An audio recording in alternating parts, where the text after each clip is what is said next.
بسم اللہ الرحمن الرحیم۔ السلام علیکم ناظرین، آپ یوٹیوب اور فیس بک چینل دیکھ رہے ہیں، میں رانا عزیر ہوں۔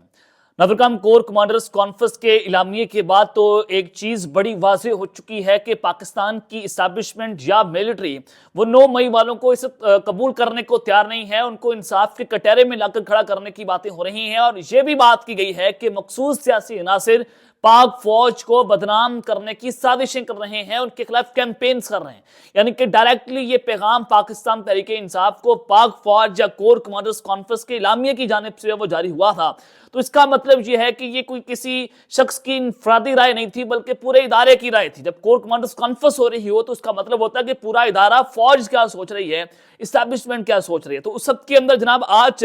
یہ عمران خان صاحب جو ہیں، ان کو کیا ہو چکا ہے کہ وہ اچانک سے انہوں نے ایک بہت بڑا وار کر دیا، پلٹ کر وار ہوا ہے، اور جو زخمی شیر ہے جب وہ پلٹتا ہے تو ظاہر ہے اس کا جو مد مقابل ہے وہ اپنی جان سے بھی جا سکتا ہے۔ تو یہ آرمی چیف جو ہیں، ان کے خلاف خوفناک قسم کے جو انہوں نے بیانات داغ ڈالے ہیں خان صاحب نے، وہ بڑے امپورٹنٹ ہیں۔ اڈیالہ جیل میں بیٹھ کر آج انہوں نے جو گفتگو کی ہے، اس حوالے سے مکمل ڈیٹیلز آپ کے سامنے رکھنی ہے کہ انہوں نے کیا الزامات لگائے ہیں آرمی چیف کے بارے میں، کیا انہوں نے بیانات دے ڈالے ہیں، اور پھر دوسری جانب اسلام آباد میں اس وقت طبلِ جنگ بجنے کی خبریں آ رہی ہیں۔ صورتحال کچھ اچھی نہیں ہے۔ اسلام آباد کی راہداریوں سے کیا خبریں آ رہی ہیں؟ ایک سفید عمارت میں طاقتور شخصیت، ایک چیف صاحب جو ہیں، ان کو بھری محفل میں بے عزت کر دیا گیا ہے، اور یہ کون سے چیف صاحب ہیں، کیسے ان کو بے عزت کیا گیا، کیا صورتحال وہاں پر بنی، اس حوالے سے بھی مکمل ڈیٹیلز آپ کے سامنے رکھنی ہے۔ لیکن اگر آپ نے چینل کو سبسکرائب نہیں کیا، چینل کو سبسکرائب کر لیں، بیل آئیکن کو دبا دیں، آنے والی تمام تر اپڈیٹس آپ کی خدمت میں بر وقت پیش ہوتی رہیں۔ ناظرین، جو حکومت بنائی گئی ہے وہ آپ سب کو پتہ ہے کہ پلڈاٹ نے بھی اس حکومت کو ماننے سے انکار کر دیا ہے۔ وہ یہ بات کر رہے ہیں کہ پاکستان میں صاف اور شفاف الیکشنز جو ہیں وہ نہیں ہوئے۔ آج وزیر اعلیٰ پنجاب مریم نواز، جو کہ خود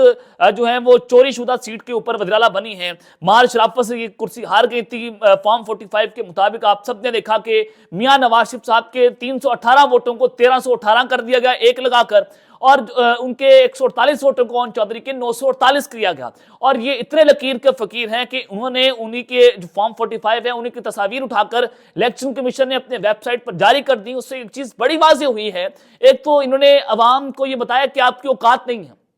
یعنی کہ عوام ووٹ ڈالے، عوام باہر نکلے، ہماری کوئی اوقات نہیں ہے، یہ انہی کا ملک ہے، شریفوں کا ملک ہوگا، زرداریوں کا ملک ہوگا، ہم کیڑے مکوڑے ہیں، ہمارا کوئی حق نہیں ہے اس ملک میں۔ ایک میسج تو یہ دیا گیا۔ دوسرا میسج یہ ہے کہ یہ ایک پورے پلان کے مطابق یہ چیف الیکشن کمشنر جو ہیں وہ کالیں کر کے صحافیوں کو بتایا کرتے تھے، جب الیکشنز ہوئے 8 فروری جو ہے، اس 8 صبح 8 سے لے کر 5 بجے تک تو پاکستان بڑے اچھے جو ہے وہ فیصلہ کن موڈ پر تھا، عوام نے اپنا فیصلہ سنا دیا تھا۔ لیکن رات 12 بجے کے بعد جب 9 فروری ہوتا ہے تو 9 فروری میں آپ نے دیکھا کہ کیسے ووٹوں کے اوپر ڈاکہ ڈالا گیا، میڈیا کو ہدایات جاری کر دی گئی۔ چیف الیکشن کمیشن صحافیوں کو کال کر کے یہ بتا رہے تھے کہ آر اوز اور ڈی آر ایس کو اٹھا لیا گیا ہے، ان کے پاس فارم 45 موجود تھے تو ریکارڈ ٹیمپر کیا گیا، یہ میں نے نہیں کیا بلکہ یہ اوپر سے ہوا ہے۔ تو پولیس والے جب گندا کام کرتے تو وہ بھی یہ بات کرتے کہ ہم نہیں کر رہے، یہ اوپر سے ہو رہا ہے۔ بھائی گند بھی آپ کر رہے ہو، آپ آ کر لوگوں کو مار بھی رہے ہو، تشدد بھی کر رہے ہو، ہیومن رائٹس وائلیشنز بھی کر رہے ہیں، آپ اپنی کسٹڈی میں رکھ کر پولیس والے جو ہیں وہ پاکستان تحریک انصاف کے لوگوں پر تشدد بھی کرتے ہیں، پھر ان کو ہسپتال بھی منتقل کرتے ہیں۔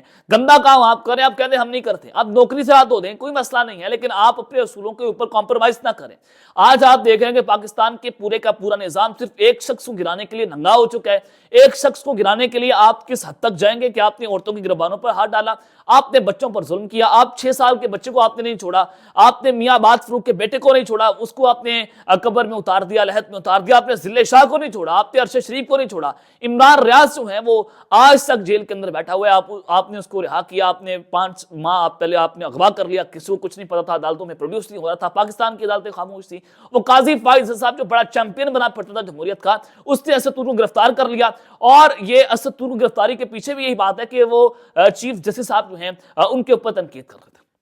یعنی کہ پاکستان کی جو جمہوریت ہے وہ یہاں تک جا پہنچی ہے۔ تو میاں نواز شریف صاحب کی بیٹی آج مریم نواز نے، وزیر اعلیٰ پنجاب نے، ایک مہارانی نے آج ایک پریس کانفرنس کی، انہوں نے کہا کہ اپوزیشن میں بیٹھے کچھ لوگ تنقید کرتے ہیں، ان کی ذہنی حالت ٹھیک نہیں ہے۔ تنقید میری نظر میں ہارا ہوا مائنڈ سیٹ ہے، اگر عوام کو تکلیف دی گئی تو سختی سے پیش آؤں گی۔ انہوں نے پریس کانفرنس کرتے ہوئے مزید یہ کہا کہ ان کا کام انتشار پھیلانا ہے، خدمت سے روکنا لڑائی جھگڑا ہے۔ پاکستان دیگر صاحب کی بات کر رہی تھی، راستے سڑکیں پبلک پرائیویٹ پراپرٹی کو نقصان پہنچا کر عوام کو تکلیف دی گئی، امن و امان کی صورتحال خراب کرنا یا املاک کو نقصان پہنچانے پر سختی سے پیش آؤں گی، واٹس ایپ پر حکومت نہیں چلاؤں گی، وقت سے پہلے دفتر اگر کام کرتی ہوں میں ان کے ساتھ بیٹھ کر بھی کام کرتی ہوں۔ تو لہٰذا انہوں نے کہا کہ پہلی تقریر میں عوام سے وعدوں کی تکمیل کا آغاز کر دیا ہے، حلف کے بعد صرف 9 روز میں عوامی ریلیف کے لیے رمضان نگہبان پیکج تیار کر لیا ہے، جس کے تحت 65 لاکھ خاندانوں کو پیکج ملے گا۔ عوام کے منہ سے نوالہ چھیننے کی کوئی کوشش کی گئی تو بہت سختی سے پیش آؤں گی۔ بھائی آپ نے عوام کے منہ سے تو پیسہ چھینا تھا، آپ کہتی تھی کہ میرے جو دادا جی ہیں وہ تو جو ہیں وہ کسان تھے، وہ بڑے محنت کش لوگ تھے، تو انہوں نے جناب مزدوریاں کر کے ہمارا پیٹ پالا ہے۔ آپ کے جناب چچا جی کہتے ہیں کہ میرا ابا جی جو ہیں وہ یہاں پر جو ہے وہ بہت بڑے بزنس مین تھے، اس نے ایون فیلڈ بنا دیا، اس نے یہ کر دیا، آپ نے ایون فیلڈ بنایا، آپ نے یہاں پر اپارٹمنٹس خرید لیا، آپ نے پینٹ ہاؤس خریدے۔ وہ عوام کے منہ سے نوالہ چھین کر تو ہی خریدے تھے، کسی کے باپ کا پیسہ تو نہیں تھا کہ آپ جو ہیں جدی پوچھتی جو ہیں وہ امیر ہو گئے، اور آپ نے عوام کا کرپشن کا پیسہ چوری کیا، آپ کے اوپن انشرٹ کیسز تھے، آپ نے توشہ خانہ سے BMW گاڑیاں نہیں، آپ نے 16 ارب ڈالر کی منی لانڈرنگ کی، جو اوپن انشرٹ کیس تھا میاں شباشی صاحب کا، اس میں بھی آپ نے دیکھا گیا کہ حدیبیہ پیپر ملز میں یہ لوگ جو رنگے ہاتھوں پکڑے گئے تھے۔ تو یہ ساری صورتحال تو خیر آپ کے سامنے تھی۔ اب جناب اس سب کے اندر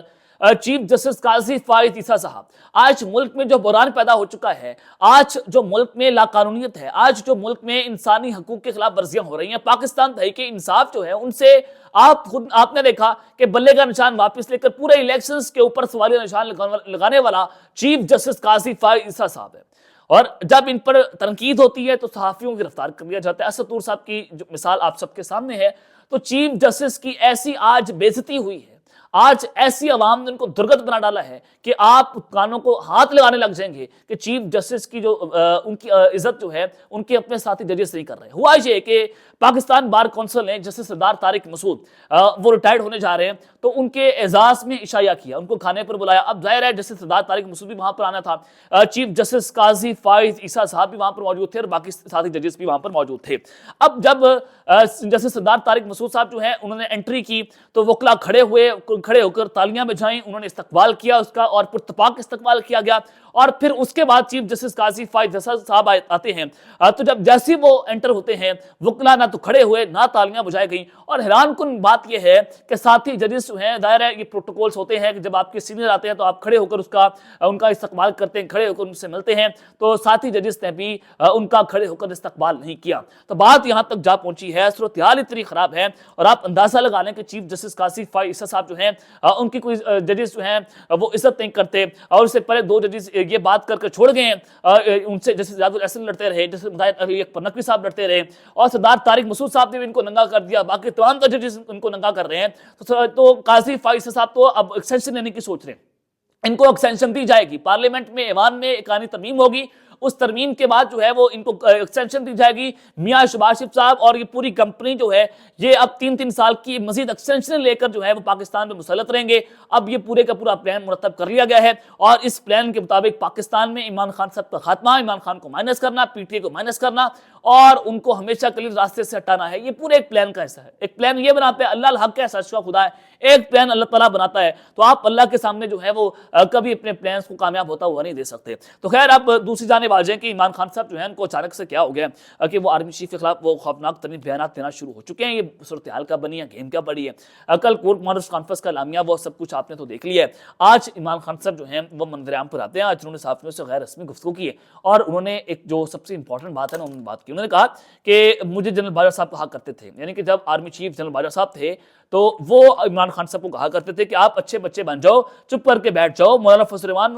خواجہ آصف کو کہہ چکے ہیں کہ باجوہ نے حکومت گرانے کا کہا تھا، پورا احتجاج اگر ٹکراؤ ہے تو پھر جمہوریت کو ختم کر دیں، غلام بن کر نہیں بیٹھ سکتا، ووٹ کسی کو پڑا اور جتوا کسی اور کو دیا گیا، اتوار کو دھاندلی کے خلاف پشاور میں بڑا جلسہ کریں گے۔ یہ جناب عمران خان صاحب نے جیل سے بیٹھ کر اعلان کر دیا ہے۔ انہوں نے کہا کہ ہمیں کہا گیا تھا، اب بھی یہ کہا جا رہا ہے خان صاحب کو کہ آپ 3 سال کے لیے چپ کر کے بیٹھ جائیں، آپ اگر 6 ماہ کے لیے چپ کر کے بیٹھتے ہیں ہم آپ کی پرفارمنس کو دیکھیں گے اور پھر اس کے بعد آپ کے مستقبل کا فیصلہ کریں گے۔ خان صاحب نے کہا کہ نہیں جی، نیلسن منڈیلا کے فارمولا کے تحت ہی آپ کے ساتھ جو ہے معاملہ طے کروں گا، میں ڈیل کر کے باہر نہیں ہوں گا، میں غلامی قبول نہیں کروں گا، اس سے بہتر ہے کہ میں جیل کے اندر مر جاؤں۔ آج خان صاحب نے صحافیوں سے غیر رسمی گفتگو کرتے ہوئے تو یہ بات کی، اور پھر انہوں نے کہا